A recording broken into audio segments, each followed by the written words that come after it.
panas, baru-baru ini ribut soal kaos ya di acara mudik.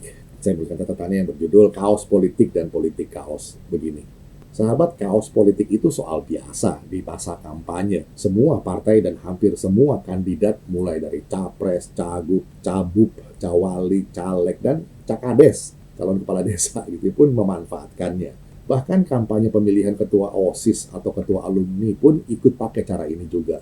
Tidak jadi soal.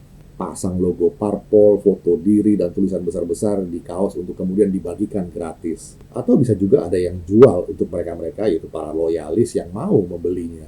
Tidak ada yang istimewa. Terjadi di setiap putaran masa kampanye yang agendanya tercatat di KPU, serta dipelototi oleh Bawaslu. Itu namanya kaos politik yang dibagi-bagi pada masa kampanye politik. Kegiatan politiknya boleh juga disebut sebagai politik kaos. Semasa kampanye jadi wajar saja karena terjadinya pada saat serta tempat yang tepat. Lagi pula produksinya juga tidak dengan mengutil anggaran rakyat.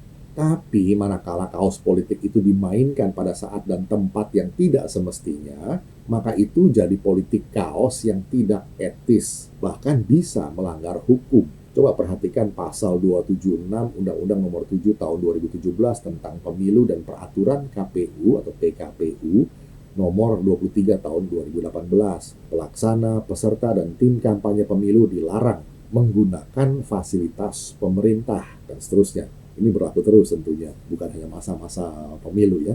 Lalu pelaksana dan atau tim kampanye dalam kegiatan kampanye dilarang melibatkan pejabat negara dan seterusnya. Aparatur sipil negara, dan seterusnya. Itu semua tercatat di PKPU pasal 69.1 huruf H dan poin 2 huruf E dan F. Sekali lagi, kalau soal pelibatan pejabat negara, aparatur sipil negara juga berlaku terusnya. Bukan hanya saat pemilu saja. Lagi pula, menurut agenda KPU, sekarang bukanlah masa kampanye kan. Bisa-bisa kegiatan seperti itu bisa dituduh sebagai aksi nyolong start. Dan ini sangat memalukan. Ya, tentu bagi yang masih punya rasa malu ya. Nah, kemudian menjadi lebih memprihatinkan jikalau terjadinya di momen kedinasan resmi pemerintah daerah, yaitu pelepasan resmi pemudik yang dibiayai oleh APBD.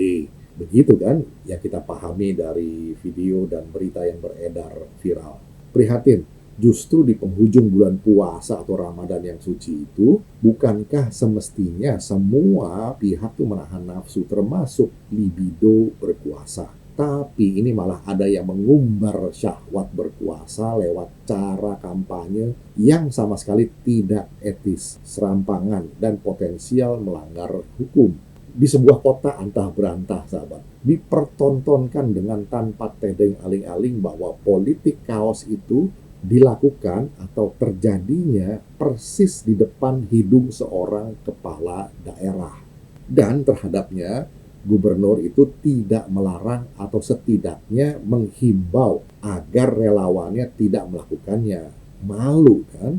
Tapi ini kok malah berselfie ria bahkan dengan mengenakan seragam dinas. Nah, kawan saya mengatakan ini astagfirullah, nauzubillah min zalik katanya. Ya, demikian catatan ringan mengenai kaos politik dan politik kaos. Kira bisa jadi perspektif dan jumpa lagi di session berikutnya. Terima kasih.